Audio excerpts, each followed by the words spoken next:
What's up, agents? Patrick Wolf here. Welcome to another Division 2 video. So today's video is going to be the recap of the state of the game that has just taken place today, 26th of August. And they spoke about quite a few things, quite interesting things. To be honest, it surprised me.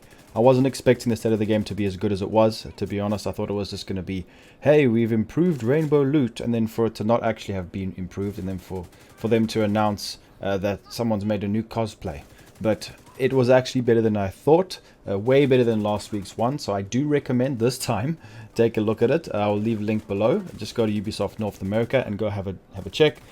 So first and foremost, they spoke about priority alerts. It wasn't that they didn't speak about too much stuff, so I'm going to keep it as short, as sweet, and to the point as possible. So maintenance took place yesterday, and they fixed an issue that caused targets marked by hostile negotiations. Now, this was something that was plaguing the Dark Zone. I haven't gone in the Dark Zone for over, well, just under 2 weeks now, because there's a bug that people had discovered with Negotiator's Dilemma. Basically, it multiplied damage when you're critting off of ballistic shields. So if you mark someone and you shoot the other teammate's shield, it multiplies the damage and the guy just dies instantly. I hate the gear set completely in PvP anyway, and I'm glad that they've actually fixed this, or apparently they've fixed it, so we're going to have to go and try it and see if it has been fixed. They also fixed an issue that caused players to get stuck in an infinite loading screen during Liberty Island story mode. Now, I've been stuck in an infinite loading screen a few times in other missions, so I'm surprised they haven't mentioned that, but I'm not quite sure. But blue screen crashes on PS4 happen to be a thing. Let me know in the comments if you guys suffer that. Obviously, I used to be a PS4 player, not anymore, so I can't comment. But apparently, they have actually increased the stability of it, so it shouldn't be as bad. So basically, what they spoke about were new mods, the way that mods work, and Rainbow Loot. So let's get straight into this. So there was no release date that they announced. There are private servers for testing the game. I think there's a public PTS and a alpha PTS, if I'm not mistaken. We'll find out soon. I've been contacted by Ubisoft privately, so I'm going to be in the private test servers. Obviously, I'm going to be under NDA, so I won't be able to give anyone any information, but we'll have to see how that goes. The PTS date, nothing was mentioned as well, so we should get more details next week. So there will be a new exotic crafting quest that is attached to the new game mode, which is coming out, the skyscraper, which they will speak about next week, Wednesday, same time, same state of the game next week. So they had some bug fixes as well. The striker gear set die, you couldn't actually mod it so you could change the appearance of your striker gear set items. I actually suffered that. I'm the kind of person who likes to make my character look nice, and obviously striker gear set is default white, which isn't too bad, but if you wanted to make an all red outfit, you couldn't really do it well, so they've actually now fixed it. SMG carbon polycarbonate crafting costs are lowered to be on par with other weapons, because I actually tried to craft a few SMGs and I ran out of the stuff, so I'm really happy. That is a stealth fix, but it was a very much needed fix for myself as well. And fast travel from New York to the Dark Zone is now possible. Right, so let's get into the main topic, which is Rainbow Loot roles. So the baseline is what they came about with was each brand has a specific role, and they realized that some of the loot should be tilted more towards that specific role. Now, I'm going to be honest, sometimes I believe Rainbow Loot can be very good. Like a Wyvern mask rolling crit damage and crit chance could actually be very good for a player who wants to make a yellow-red hybrid. But with that being said, getting a mask with armor regen and health, that's Wyvernware, would be complete waste. So I do appreciate that, but they've gone about it a different way than what I would do it.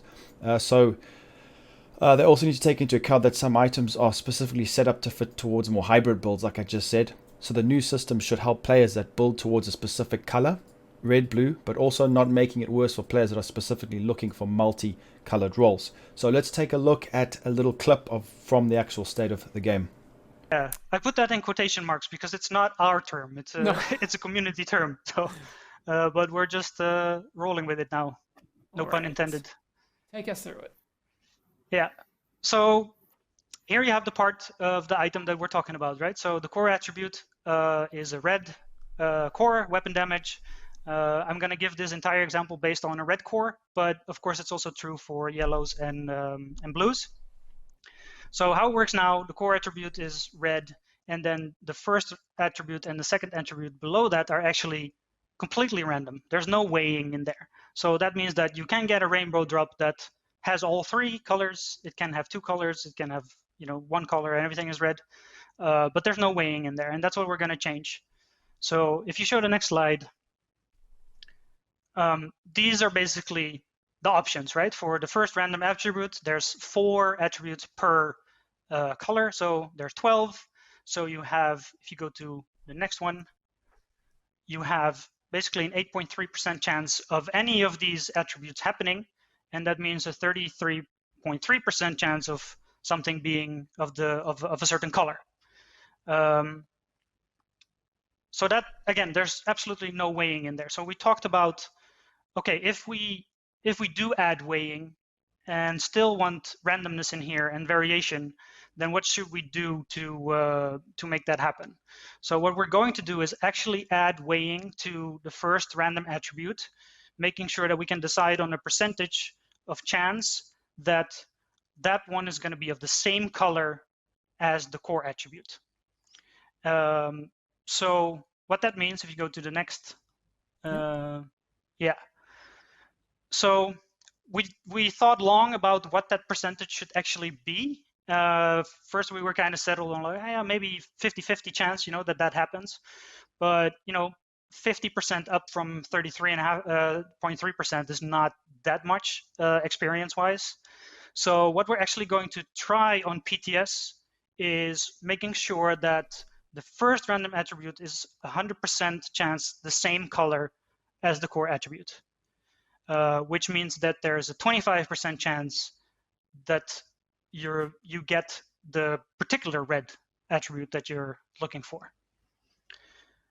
So that's something that we're going to try on PTS, and what we would really like to have feedback on. And of course, we're also playing with it more to see how we need to adjust that. So that's a work in progress, but that's kind of how we've updated the system so that we can, yeah, weigh these things more. And then, of course, for the second random attribute, if you go to the final slide, that is still, of course, the remaining 11 attributes. So it takes away the one that it was selected for the first random attribute, and then there's 11 left. So that means that there's a 9.1% chance for any of the others to appear here. And that can be a red one, that can be any of the other colors, basically. So that's how we change the system and how we hope this addresses the rainbow rolls. That percentage is you know, up for testing. So we'll see where that lands, and we appreciate the feedback that's coming from PTS. So as you guys can see, if you get a red piece, it's going to roll the first attribute. That's going to be red all the time, and then the third one is going to be random. They're obviously going to tweak it during the PTS to see feedback and how it works. I personally don't think they should do that. I think they should keep the base roll like a red, yellow, or blue, and then they should just instead maybe stop armor regen and health from rolling on pieces that you would never really utilize that even in a hybrid build. But I guess it is something, and hopefully we're going to have to see how this works. I'm quite excited because I know a lot of you guys do hate rainbow rolls, especially in the vendor resets. You guys know me, I always complain about it. So we're going to have to wait and see how it works in the PTS. Let me know in the comments what you guys think. So named items, they will still have the actual perfect stat. That won't be changed. So since gear sets only have one random stat on them, that stat will be if they stick to 100% in the same color as the core attribute as well. So then the next thing they went over, which is one of the big things, and in my opinion, one of the actually even more important, the most important thing, better than rainbow loot, which is agnostic gear mod slots. Let's watch a quick little clip. Yeah, they basically, they don't have a color anymore. So they're just represented as gray now, and you can put whatever mod you want in there. And this is retroactive. So all of your items that had a colored slot are now generic.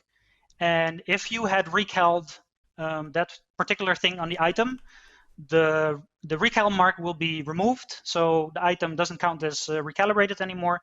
And you'll actually also be refunded the materials that you spent on that. And as you can see in the next slide, basically, if you now go into your list of mods, it will just show you all the different mods that you have of all the different colors, because you can just put in there what you want. So it actually gives you more flexibility, as you guys can see.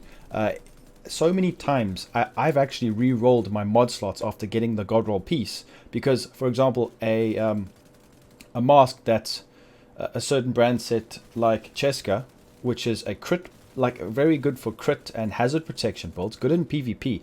If you wear a mask, it comes with a blue mod slot. Now it's just going to be completely grayed out, and I really do believe that that's amazing. So you can put a red, yellow, or blue on any of the mod slots in the game. And by the way, if you have rolled it, they will refund your materials and change it back to normal. So that's great. So some of my pieces are going to be really good, way better than they are now. So I think that's an amazing change. Also, they have doubled all of the values, and they've included ensnare resistance, which is such a big deal. Ensnare resistance is unbelievably needed in this game right now, especially in PvP with the freaking riot foam guys.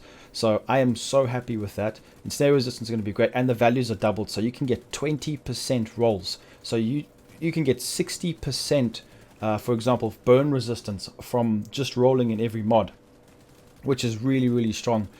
And I'm looking forward to that, because I think that was actually the best change that they've given us. Now, that being said, there was also another one, not just ensnare resistance, there was also confuse mods as well. So you can be able to obtain ensnare and confuse. So I think those are amazing changes. I'm looking forward to the PTS. Let me know, like I said, what you guys think in the comments, and I'll be seeing everybody in the next video. Peace out, agents.